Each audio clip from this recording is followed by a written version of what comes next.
Hello friends, welcome back to our channel. तो आज की इस वीडियो में हम यहाँ पे करने वाले हैं हेल्थ एंड फिजिकल एजुकेशन। आज से स्टार्ट किया है और इससे पहले मैंने आपको असेसमेंट फॉर लर्निंग और इंक्लूसिव एजुकेशन ये सब करा दिया है। अगर आपने वो सब नहीं देखा है तो लिंक आपको डिस्क्रिप्शन में मिल जाएगा, नहीं तो आप प्लेलिस्ट में भी जाके देख सकते हैं। तो यहाँ पे सबसे पहला जो हमारा क्वेश्चन आता है वो कंसेप्ट ऑफ हेल्थ करके पूछ सकता है आपसे। उसके बाद यहाँ पे हम इसके आगे डायमेंशन ऑफ हेल्थ और साथ में डिटर्मिनेंट ऑफ हेल्थ भी करेंगे। तो हेल्थ का कॉन्सेप्ट देखिए क्या कहता है। स्वास्थ्य सभी मनुष्यों का मूलभूत अधिकार है और यह व्यक्ति तथा समाज के लिए संपत्ति के समान है। एक स्वस्थ व्यक्ति और समाज ही रोजमर्रा के कार्यों तथा संपूर्ण जीवन को सफल बना सकता है। स्वास्थ्य के अभाव में व्यक्ति का आंतरिक एवं बाहरी विकास असंभव है। जीवन की गुणवत्ता एवं जीवन को सफल बनाने हेतु स्वास्थ्य का सही होना आवश्यक है। यद्यपि मनुष्य स्वास्थ्य को अपना हक समझकर तब तक ध्यान नहीं देते हैं जब तक वह बाधित नहीं हो जाता। स्वास्थ्य के विषय में अनेक दृष्टिकोण प्रचलित रहे हैं, इसलिए स्वास्थ्य के बारे में सर्वमान्य अवधारणा का अभाव है। यह वैज्ञानिक खोज तथा सूचना में कमी के कारण है। उसके बाद इसका अर्थ देखेंगे तो स्वास्थ्य सिर्फ बीमारियों की अनुपस्थिति का नाम नहीं है। हमें सर्वांगीण स्वास्थ्य के बारे में जानकारी होना बहुत आवश्यक है। स्वास्थ्य का अर्थ विभिन्न लोगों के लिए अलग अलग होता है, लेकिन अगर हम एक सार्वभौमिक दृष्टिकोण की बात करें तो अपने आप को स्वस्थ करने का यह अर्थ होता है कि हम अपने जीवन में आने वाली सभी सामाजिक, शारीरिक और भावनात्मक चुनौतियों का प्रबंधन करने में सफलतापूर्वक सक्षम हो। उसके बाद है स्वास्थ्य को एक परिभाषा देना असंभव है। समय तथा सामाजिक परिवर्तन के साथ ही स्वास्थ्य की परिभाषा बदलती रहती है। तो WHO के अनुसार स्वास्थ्य शारीरिक दृढ़ता की वह अवस्था है जिसके कारण शरीर के कार्य समय पर एवं प्रभावी रूप से संपन्न होते हैं। उसके बाद इसका डायमेंशन देखेंगे हेल्थ का। स्वास्थ्य के आयाम तो कई तरह के हैं, यहाँ पे हमने टोटल 10 का डिस्कस किया हुआ है। तो पढ़ सकते हैं शारीरिक, सामाजिक, व्यावसायिक, मानसिक, आध्यात्मिक, पर्यावरणीय, संवेगात्मक, पोषणात्मक, शैक्षिक, उपचारात्मक। उसके बाद है यहाँ पे पहले नंबर पे शारीरिक आयाम। इसका अर्थ शरीर का पूर्णतः क्रियाशीलता है, अर्थात शरीर की प्रत्येक कोशिका एवं अंग अपनी सर्वोत्तम क्षमता से कार्य करे। शारीरिक स्वास्थ्य के लक्षण ये हैं: त्वचा साफ, नेत्र एवं बाल चमकदार, सांस की गंध प्रिय, स्वच्छ वस्त्र, अच्छी भूख, गहरी निद्रा, शरीर की गतिशीलता सामान्य, मोटापे की अनुपस्थिति, आंत एवं मूत्रादि क्रियाओं में नियमितता होना आवश्यक है। उसके बाद है सामाजिक आयाम। सामाजिक पृष्ठभूमि का स्वास्थ्य से सीधा संबंध है। स्वास्थ्य के सामाजिक आयामों में सामाजिक स्तर, कुशलता तथा स्वयं को समुदाय का एक सदस्य समझने की भावनाएं शामिल है। उसके बाद है व्यावसायिक आयाम। वित्त एवं व्यवसाय मानवीय जीवन के अनिवार्य घटक हैं। कार्य संतुष्टि शारीरिक एवं मानसिक स्वास्थ्य में महत्वपूर्ण भूमिका निभाती है। जन्म से लेकर लक्ष्य प्राप्ति तक व्यक्ति स्वयं की प्रतिष्ठा में वृद्धि एवं संतुष्टि अनुभव करता है। उसके बाद है मानसिक आयाम। मानसिक तौर से स्वास्थ्य व्यक्ति आसपास के वातावरण, अन्य व्यक्तियों के बीच संतुलन, वास्तविकताओं तथा वातावरण एवं अन्य व्यक्तियों के मध्य सह अस्तित्व की अवस्था में होता है। मानसिक तौर पर स्वस्थ व्यक्ति संघर्षों से मुक्त होता है। उसके बाद है इसका एग्जाम्पल सब, नेत्र एवं बाल चमकदार। तो ये सब तो हमारा हो गया था उसमें। तो सामाजिक आयाम, उसके बाद व्यावसायिक आयाम, उसके बाद यहाँ पे मानसिक आयाम। तो उसके बाद यहाँ पे 5th पॉइंट आध्यात्मिक आयाम। आध्यात्म के सहारे व्यक्ति अपने जीवन लक्ष्यों को प्राप्त कर सकता है। इसमें जीवन का उद्देश्य धर्म, उच्च सत्ता या शक्ति से जुड़ा एवं समर्पण तथा सिद्धांत, आचरण एवं नैतिक मूल्य शामिल है। उसके बाद है पर्यावरणीय आयाम।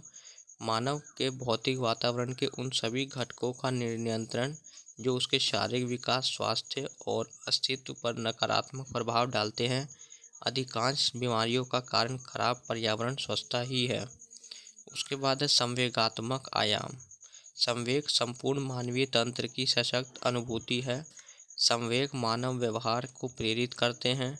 संतुलित एवं संवेगात्मक रूप से स्वस्थ व्यक्ति अपने संवेगों से अभिभूत नहीं होता है, अपनी क्षमता की सीमा समझने का प्रयास करता है। उसके बाद है पोषणात्मक आयाम। अच्छे स्वास्थ्य का सही आधार पोषण है। अधिकतर बीमारियों का कारण खराब पोषण ही होता है। दैनिक आहार में सभी खाद्य घटकों आधार carbohydrate, fat, protein, vitamin, mineral water की सही एवं संतुलित मात्रा लेना पोषणात्मक आयाम का केंद्रीय बिंदु है। उसके बाद है शैक्षिक आयाम। शैक्षिक आयाम समाज को स्वास्थ्यप्रद नियमों के पालन, अपने आसपास के वातावरण की स्वच्छता, पर्यावरण के संतुलन के प्रति जागरूकता, दैनिकचर्या की स्वास्थ्यकर आदतों के विकास द्वारा व्यक्ति को स्वस्थ जीवन शैली अपनाने के प्रति जागरूकता का विकास करती है। उसके बाद है उपचारात्मक आयाम। यह आयाम सामुदायिक स्वास्थ्य के अंतर्गत सामुदायिक उपचार पर बल देता है। उपचारात्मक स्वास्थ्य सेवाओं के एकीकरण को सामुदायिक स्वास्थ्य के अंतर्गत माना जाता है। उसके बाद इसका डिटरमिनेंट देखेंगे, निर्धारक स्वास्थ्य के। स्वास्थ्य एक बहुआयामी धारणा है। स्वास्थ्य अनेक कारकों से प्रभावित होता है, जैसे कि जैविक कारक, सामाजिक सांस्कृतिक परिस्थिति, वातावरण, सामाजिक आर्थिक परिस्थिति, स्वास्थ्य सेवाएं, वृद्धि और अन्य कारक। तो पहला है यहाँ पे जैविक कारक। मनुष्य के शारीरिक एवं मानसिक गुण कुछ सीमा तक उसके शरीर में विद्यमान जीन्स पर निर्भर करते हैं। अनेक बीमारियों का आधार भी जेनेटिक ही होता है, जैसे मंदबुद्धि, मधुमेह आदि। उसके बाद है सामाजिक सांस्कृतिक परिस्थिति। अनेक बीमारियों व्यक्ति की जीवन शैली एवं आदतों पर निर्भर करती है, जैसे हृदय रोग, मोटापा, फेफड़ों का कैंसर, नशीले पदार्थों का सेवन, कुपोषण आदि। उसके बाद है वातावरण। मनुष्य के वातावरण का प्रभाव भी उसके स्वास्थ्य पर पड़ता है, जैसे आवास, जल आपूर्ति, वातावरण की स्वच्छता आदि। उसके बाद है सामाजिक आर्थिक परिस्थिति। मनुष्य की आर्थिक स्थिति, शिक्षा एवं व्यवसाय का असर भी उसके स्वास्थ्य पर पड़ता है। देखा गया है कि हृदय रोग, मधुमेह एवं मोटापे की बीमारियां उच्च आय स्तर के व्यक्तियों को होती है तथा कुपोषण, शिशु एवं बाल मृत्यु दर अशिक्षित वर्ग में अधिक पाए जाते हैं। उसके बाद है स्वास्थ्य सेवाएं। स्वास्थ्य सेवाएं भी जनता के स्वास्थ्य स्तर सुधारने में महत्वपूर्ण भूमिका निभाती है, जैसे बच्चों का प्रतिरक्षणी कारक उन्हें जानलेवा बीमारियों से बचा लेता है। जिन देशों में वृद्धजनों की संख्या अधिक है, उनमें वृद्धों से संबंधित बीमारियों तथा अपंगता का प्रतिशत भी अधिक है। फिर उसके बाद हम लोग यहाँ पे देखेंगे अन्य कारक। तो व्यक्तियों के व्यवसाय जैसे कृषि, उद्योग आदि का प्रभाव भी उनके स्वास्थ्य पर पड़ता है। और उसके बाद हम लोग करेंगे यहाँ पे इम्पोर्टेंस ऑफ हेल्थ। तो स्वास्थ्य का महत्व क्या। तो स्वास्थ्य सभी के लिए एक महत्वपूर्ण विषय है। इस संदर्भ में एक प्रसिद्ध कहावत है, जान है तो जहान है।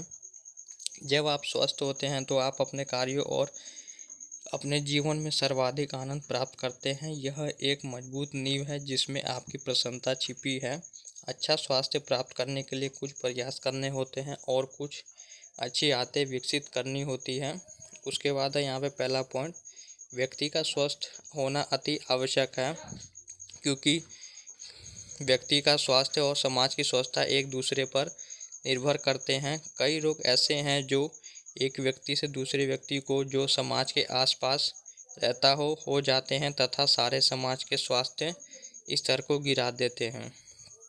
उसके बाद है नेक्स्ट पॉइंट, एक स्वस्थ समाज स्वास्थ्य कार्यक्रम चलाकर नागरिकों के स्वास्थ्य की रक्षा कर सकता है। इसलिए कहा गया है कि स्वस्थ समाज में स्वस्थ व्यक्तियों का निवास होता है। उसके बाद है स्वास्थ्य शब्द मानव जीवन से संबंधित है। स्वस्थ व्यक्ति ही जीवन का पूर्ण आनंद उठा सकता है। स्वस्थ व्यक्ति अपने लिए, परिवार के लिए एवं समाज के लिए एक धन के समान है।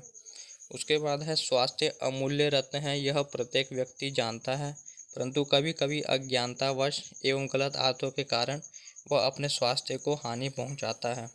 उसके बाद लास्ट पॉइंट है, यदि व्यक्ति स्वस्थ ना हो तो कार्य दक्षता से नहीं कर सकता। स्वस्थ नागरिक समाज का स्तंभ होता है, परंतु एक अस्वस्थ व्यक्ति उस पर बोझ सा प्रतीत होता है। तो यही था आज की इस वीडियो में। उम्मीद करता हूँ आप सभी को समझ में आ गया होगा। तो वीडियो को लाइक, चैनल को सब्सक्राइब करना। Thanks for watching this video.